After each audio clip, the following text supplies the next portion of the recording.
नमस्कार दर्शकों, freedom news India देखना शुरू कर चुके हैं आप और मैं हूं आपके साथ राज रावत। इस वक्त उत्तर प्रदेश के अंदर जबरदस्त अपराध बढ़ रहा है। उत्तर प्रदेश के अंदर मर्डर जबरदस्त हो रहे हैं। लोगों का चलते फिरते लोगों का मर्डर करके लोग भाग जा रहे हैं। इस वक्त उत्तर प्रदेश के अंदर नाबालिग बच्चियों का जबरदस्त तरीके से जो है हैवानों के द्वारा बलात्कार किया जा रहा है और उत्तर प्रदेश के अंदर कुछ ऐसे फैसले लिए जा रहे हैं दोस्तों जो कि सोचने वाली बात है। जैसे कि उत्तर प्रदेश के अंदर 5000 प्राथमिक विद्यालय को माध्यमिक में विलय करने की तैयारी चल रही है। मतलब एक तरह से 5000 जो है प्राथमिक विद्यालय को बंद कर दिया जाएगा। और साथ ही साथ दोस्तों मैं आपको बता दूं, उत्तर प्रदेश के अंदर जो फैसला लिया गया है योगी सरकार के जो है आबकारी विभाग के द्वारा नए ठेके खोले जा रहे हैं और 20,000 प्लस नए ठेके खुल गए हैं और उन ठेकों में अंग्रेजी भी शराब मिलेगा, बियर भी मिलेगा। मतलब अब जो है लोगों को कहीं दूर नहीं जाना पड़ेगा। दोनों ही सुविधाएं एक ही दुकान पर दे दिया गया है। और ये भी नहीं देखा जा रहा है कि जिस स्थान पे शराब का ठेका खुल रहा है, दिया जा रहा है लाइसेंसी, वो कहां पर है, किस स्थान पर है। जो जहां खोल ले रहा है वही खोल ले रहा है। इस वक्त हमारे साथ इलाहाबाद हाई कोर्ट की जो है एडवोकेट वकील अनुराधा अंबेडकर जुड़ चुकी है। काफी जो है इनको अनुभव है। आइए इनसे बात करते हैं इन मुद्दों पर। बढ़ता हुआ अपराध उत्तर प्रदेश के अंदर और जिस तरह से इस अपराध के बीच भी उत्तर प्रदेश सरकार स्कूलों को बंद कर रही है। उत्तर प्रदेश सरकार जो है स्कूलों को तो बंद कर रही है लेकिन वहीं पर शराब के ठेके खोल रही है। दीदी बहुत बहुत स्वागत है आपका। क्या कहेंगी आप? आपको बहुत बहुत धन्यवाद और आपके सभी दर्शकों को बहुत बहुत धन्यवाद। जैसा कि आपने ये सवाल किया कि यूपी में लगातार अपराध बढ़ रहे हैं या बलात्कार बढ़ रहे हैं, हत्याएं जैसे तमाम प्रकार से अपराध बढ़ रहे हैं। उसके साथ साथ यूपी में योगी आदित्यनाथ जी के द्वारा प्राइमरी स्कूल को बंद कराया जा रहा है। उसके साथ साथ शराब के ठेके पर अधिक ज़्यादा बढ़ावा दिया जा रहा है। तो अपराध का सबसे बड़ा जिम्मेदार तो मैं समझती हूँ कि हमारे यूपी के जो शासन सत्ता को संभाल रहे हैं वो हो सकते हैं। क्योंकि जिस देश में शिक्षा को समाप्त किया जाए और शराब को अधिक ज़्यादा बढ़ावा दिया जाए तो शराबी व्यक्ति क्या हो सकता है, जिसके अंदर शिक्षा का कोई महत्व नहीं है, जो शिक्षित हो ही नहीं सकता है, उसको शराब पिलाया जा रहा है। जो शराब पिएगा उसके भला बुरा समाज का कोई अनुभव ही नहीं है तो अपराध करेगा ही करेगा। वैसे आज के दौर में जो अपराध बढ़ रहे हैं अधिक ज़्यादा इसका अगर देखा जाए तो शराब, क्योंकि ग्रामीण क्षेत्र में लोग वैसे भी आप अक्सर कुछ ग्रामीण क्षेत्र को आप देखते हैं जहां पर स्कूल काफ़ी दूर होते हैं, माता पिता की आर्थिक स्थिति बहुत अच्छी नहीं होती है तो अपने बच्चों को कैसे भी करके शिक्षित कराना चाहते हैं, पढ़ाना चाहते हैं, लेकिन वो आर्थिक स्थिति का अभाव में वो बच्चों को पढ़ा नहीं पाते हैं।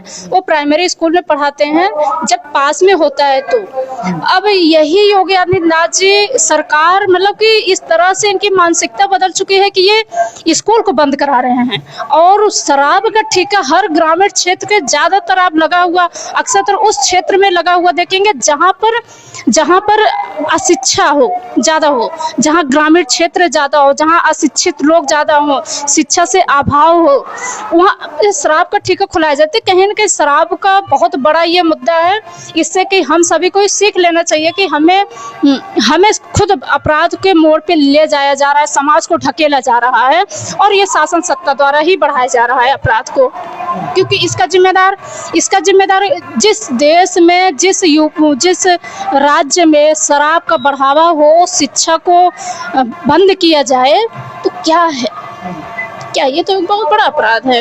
इस तरह से बलात्कारी भी अक्सर देखा जाता है शराबी होते हैं। और एक चीज़ ये भी है कि आप देखेंगे योगी आदित्यनाथ जी के द्वारा जो ये तमाम प्रकार से चालान काटे जा रहे हैं।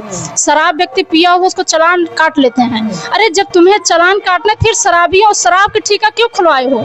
हमें लगता है इस पर महिलाओं को आगे आना चाहिए, महिलाओं को सबसे पहले आगे आना चाहिए और इस पर मोर्चा करना चाहिए, मोर्चा खोल देना चाहिए। हाँ, सड़क पे उतर करके हमें इस पर मोर्चा खोलनी चाहिए, क्योंकि सबसे पहले बनना मेरा शिक्षा है, शिक्षा के सिवाय कुछ नहीं है। और जो सरकार शिक्षा को बंद करेगा वो सरकार, ये समझ लीजिए, को जनता को गुलाम बनाना चाह रही है।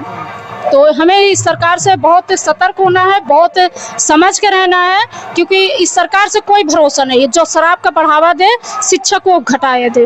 दीदी मैं देख रहा हूँ कि मतलब भाजपा सरकार के ही कुछ ऐसे मंत्री हैं उत्तर प्रदेश के, या फिर जो है केंद्रीय मंत्रियों को देख लिया जाए, उनके पास दर्जनों स्कूलें चल रही हैं, चाहे वो ITI कॉलेज हो, चाहे वो जो है इंजीनियरिंग कॉलेज हो, चाहे वो जो है 10th और 12th लेवल का कॉलेज हो, इस तरह का उनके पास कॉलेज दर्जनों भर चल रहा है। एक तरफ उनके विधायक अपना पर्सनल स्कूल खोल रहे हैं, तो एक तरफ जो है हमारे मुख्यमंत्री जी सरकारी जो पुरानी धरोहर बची थी उसको हटा रहे हैं। मतलब ये चाहते क्या है? क्या ये मुख्यमंत्री जी चाहते हैं क्या कि हमारे जो विधायक हैं वो स्कूल खोल के बैठ जाए, वो बढ़िया जो है प्राइवेट स्कूल खोल के बैठ जाए, वो पैसा कमाए, और फिर उसके बाद जो है जो सरकारी स्कूल है, कहीं ऐसा तो नहीं है कि इसी वजह से बंद कर रहे हैं?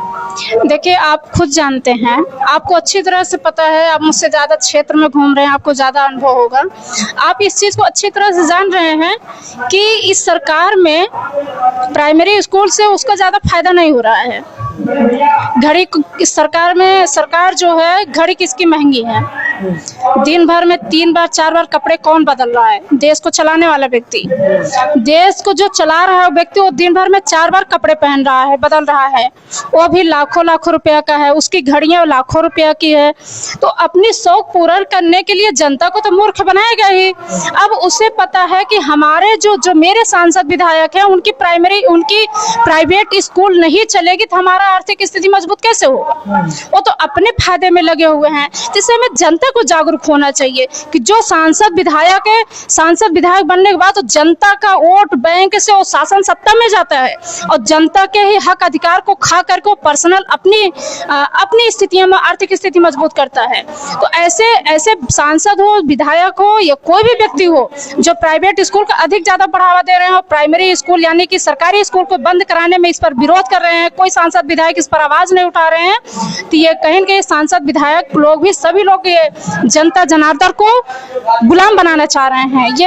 ये तो पूर्व मतलब कि लोग आगे बढ़ते हैं और जो मौजूदा सरकार है वो पीछे ले जा रही है।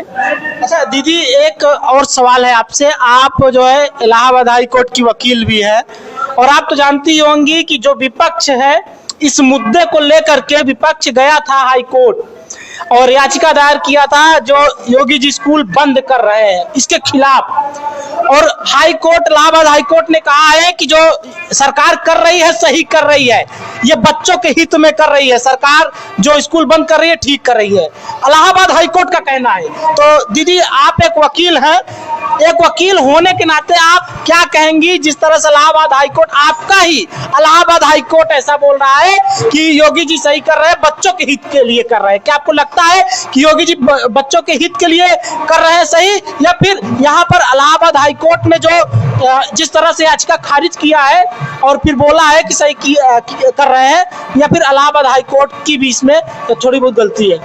देखिए, सबसे पहले बात तो मैं आपसे ये कहूँगी कि जिन अधिवक्ता ने शिक्षा को लेकर के इलाहाबाद हाई कोर्ट में रीट दाखिल की है, सबसे पहले उन्होंने शराब को लेकर के दाखिल करना चाहिए था रीट। वो शराब को लेकर के रीट दाखिल करते, उसके बाद देखते हैं जजमेंट क्या आ रहा है। इससे आप अनुभव कर सकते हैं कि मेरी न्यायपालिका किस ओर जा रही है। बहरहाल हाई कोर्ट के बाद हमारा हाई कोर्ट के बाद से सुप्रीम कोर्ट भी होती है, तो अभी सर्वोच्च न्यायालय बाकी है। अभी जनता इतना पढ़ा लिखा हो चुका है, अंबेडकर साहब जी के दिए संविधान के ताकत से जनता पढ़ लिख करके जागरूक हुई है अपने अधिकार के लिए। वो अंतिम लड़ाई तब तक लड़ेगा, वो भी उसके लिए न्यायपालिका जिंदा है, और न्यायपालिका के लिए सर्वोच्च न्यायपालिका है, सुप्रीम कोर्ट भी जिंदा है। सुप्रीम कोर्ट तक हम सभी लोग मिल करके जाएंगे। अगर शिक्षा शिक्षा को अगर स्कूल बंद कराने के लिए न्यायपालिका जोर देती है तो मैं न्यायपालिका से ये जरूर उम्मीद करती हूँ कि शराब के ठेकों को भी बंद कराने के लिए जोर दे, और हमारे जो भी ताकतवर अधिवक्ता लोग शिक्षा से लेकर के ऋण दाखिल किए हुए हैं वो शराब को लेकर के भी ऋण दाखिल करें। शराब का ठेका सबसे पहले नंबर बंद कराएं, और नहीं तभी हम महिलाएं जिस दिन सड़क पे आ जाएंगे उस दिन शासन सत्ता को कुर्सी से हटाने में दूर देरी नहीं करेंगे। इनको इतना दूर फेंकेंगे ये दोबारा सत्ता में आने के लिए ये कई वर्षों लग जाएंगे, कई पीढ़ियां इनकी आ जाएगी, सत्ता में आ नहीं पाएंगे। क्योंकि महिलाएं अगर जब महिलाएं आगे हुई हैं तब महिलाएं विकास की हैं। अगर शिक्षा के मामले में कहा जाए तो माता सावित्रीबाई फुले जी ने ही संघर्ष किया है जो शिक्षा को हम महिलाओं तक पहुंचाया है। तो आज महिलाओं की जिनका जो नारा है बेटी बचाओ बेटी पढ़ाओ, बेटी बचाओ बेटी पढ़ाओ का यही नारा है कि आप एक तरफ शराब का ठेका खुलवा करके पुरुषों को तो आप शराब पिला दे रहे हैं। जब कोई पुरुष शराबी बन जाता है तो उसके घर में बहन बेटियां, उनकी पत्नियां, उनकी माँ बाप की क्या हाल होती है, क्या हाल होती है उस घर के उस महिलाओं की स्थिति बहुत बुरी हो जाती है। तो आज के सरकार में ये सरकार से महिलाएं तो कोई उम्मीद नहीं करती, हम लोग तो बिल्कुल नहीं उम्मीद करते हैं। ये सरकार बलात्कार, हत्याएं, तमाम प्रकार के जो अपराध है इसका बढ़ावा इसी माध्यम से दे रही, डायरेक्टली नहीं कर रही, इनडायरेक्टली कर रही है। तो अगर ऐसा जजमेंट आया हुआ है तो इसमें हमें अभी कोई आपत्ति नहीं है। इसके साथ साथ हमें शराब को ठेके को लेकर के भी हम सभी लोग जाएंगे, आज नहीं कल नहीं परसों हम शराब को ठेके को भी लेकर के जाएंगे कि अधिक ज्यादा ग्रामीण और खासकर SC ST OBC समाज में शराब का ठेका क्यों खुलवाया जा रहा है भाई, इसको भी बंद कराया जाए। क्यों इस पर भी बंद कराया जाए। अगर इस पर न्यायपालिका का जजमेंट आता है तो फिर इससे हम लोग भी कुछ न कुछ और सोचेंगे, कुछ न कुछ सोचेंगे भाई। उसके बाद अभी हमारा न्यायपालिका यानी कि सुप्रीम कोर्ट भी जिंदा है। तो देख सकते हैं यहाँ पर अनुराधा दीदी ने, एडवोकेट अनुराधा दीदी ने सीधा सरकार को चेतावनी दिया है कि अगर यही चीज चलता रहा और अगर इस पर लगाम नहीं लगाया गया तो आगे जो है कड़ा विरोध जता सकती हैं, सड़कों पर उतर सकती हैं, सर्वोच्च न्यायालय तक जा सकती हैं, ऐसा जो है एडवोकेट अनुराधा का कहना है। खैर आपका क्या कहना है इस पर, जिस तरह से एक तरफ उत्तर प्रदेश के अंदर एक ही मार्केट में 3-3 शराब के ठेके खुलवाए जा रहे हैं और दूसरी ओर जो है माध्यमिक शिक्षा में जो है प्राथमिक विद्यालय को विलय किया जा रहा है, मतलब प्राथमिक विद्यालय को 5000 बंद किया जा रहा है। इस पर आप क्या कहेंगे? क्या आपको इस सरकार का मंशा कुछ समझ में आ रहा है? अगर समझ में आ रहा है तो कमेंट में लिखिएगा और इस वीडियो को शेयर मारिए ताकि लोग जागरूक बन पाए, समाज जागरूक बन पाए और जिस तरह से दीदी ने बात रखा है महिलाएं जागरूक बन पाए। बहुत बहुत धन्यवाद दीदी आपका, नमस्कार।